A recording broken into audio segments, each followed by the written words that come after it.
Hi there, I'm Leslie Rock, and I'm going to talk about creating reading, writing, and research assignments for students in English classes, and it also has application for people who are teaching content area courses, courses such as psychology, sociology, biology, physics, any of the courses on the college level, and you could even try this with high school or middle school students. The key is to think about your reading and writing assignments as something that will involve content, and I think that's one thing that teachers often have a hard time with. You kind of want your students to write and you want your students to read, but you end up kind of giving them a mixed bag of reading assignments that don't have any real coherence or any sort of theme.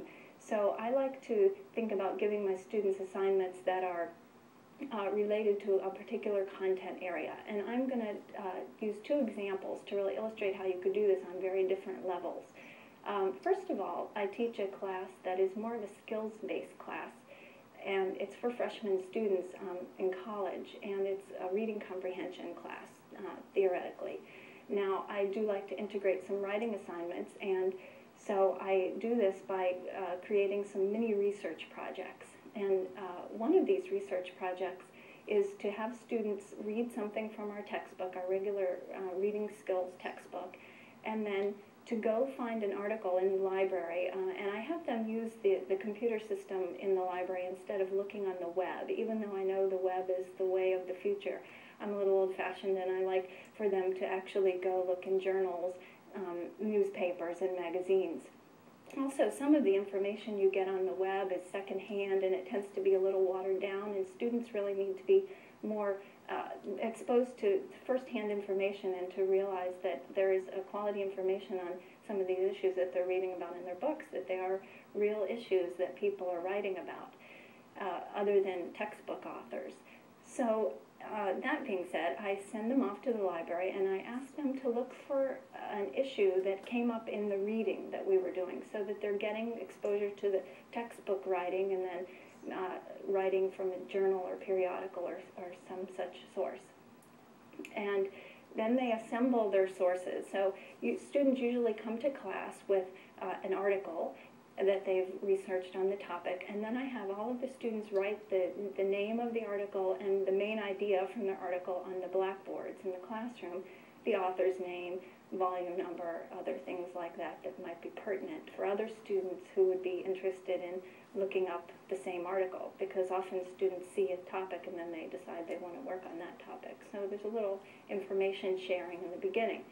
So students come in, they write the name of the article, main idea, whatnot, on the board, and then everyone browses around at these different issues that have been brought to class, and they decide on their research project that they're going to do related to that topic. And the activity that I just described really involves a lot of skill. I mean, you know, we're teaching students how to find and write main idea statements, and there's the activity that kind of brings it into practice in a sort of academic way. Instead of just reading a paragraph and writing down the main idea, now they're doing it to do a real research project. So they look at these titles and main ideas, and then they go off and start their own research project. And you can really arrange this however you'd like. I usually have students practice the skills that I'm working on in class, like concept mapping. Maybe they'll go find the article, draw a concept map of that article, which means any number of things. It could be a timeline, it could be clustering. It depends on what the pattern of organization was in that reading that they were doing, and often it's a combination of patterns, which is good for them to see as well. So they draw a concept map, maybe write a summary, and here they're bringing in all the skills that they've learned in class. And then the real key, where they start to do some serious research, and even though it's on a very fundamental level, it's really beneficial for them, because we do it as scholars on all levels, all the way up to doctoral dissertations, master's thesis, and whatnot, even writing papers for presentations, is to bring the information from the different sources into one cohesive piece at the end. So it's sort of like writing a little literature review, if you will.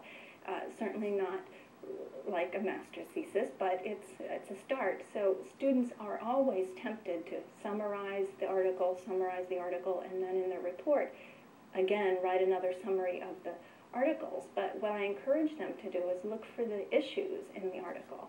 So, for example, if you have 2 articles on smoking cessation programs, and you find out that, wow, the patch keeps coming up again and again, well, maybe that should be a heading in your report, and under that you can put both of the articles' information on that issue. And so they start to think about discourse communities and how writers respond to each other, and how writers are writing to create a body of knowledge, and then they become writers creating a new body of knowledge with their report. So even, just thinking about using that with freshman students on a skills level, you really get some kind of interesting projects.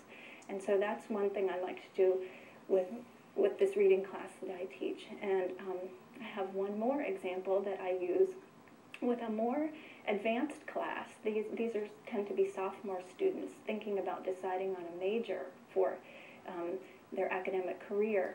And I'm teaching a similar class, a reading class, but the needs are very different. So again, the goal is to integrate reading, writing, and research projects in a meaningful way for my students.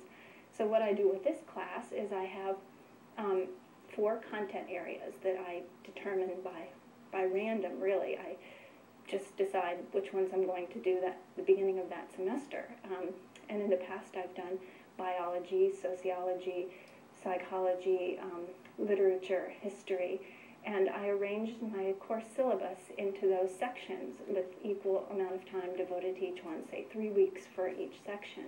And then I have a guest speaker come to class from each of those areas and do a little mini lecture on some important content that they determine on their own from their area. It could be, one time I had a gentleman talk about he was doing child psychology, so he decided to talk about Erikson's stages of development, and that was really perfect because it was contained in a 1-hour lecture, and it gave the students some content which they could then apply to their research projects. So in that 3-week period after his lecture, we did all kinds of different research, reading and writing assignments, which then culminated in a short research paper, about a 7 to 10 page research paper. And doing that paper, they learned all kinds of things. They learned how psychologists talk about different issues in the area. They learned more in depth about the theory, Erikson's theory. They learned how psychologists write, how psychologists think.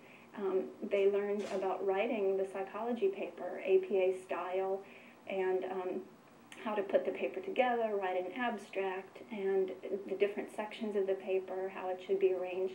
And they did this, like I said, for 5 different content areas. So students then, when they went off to their major courses, they knew MLA style, they knew CBE style from biology, they knew APA style, they knew how to arrange papers in the content areas. And I think it was a really beneficial course for students who were thinking about becoming academics. And like I said, these are just 2 examples of how you can create reading, writing, and research projects for your students at all levels, and to add some content to what would otherwise be sort of vacuous English courses.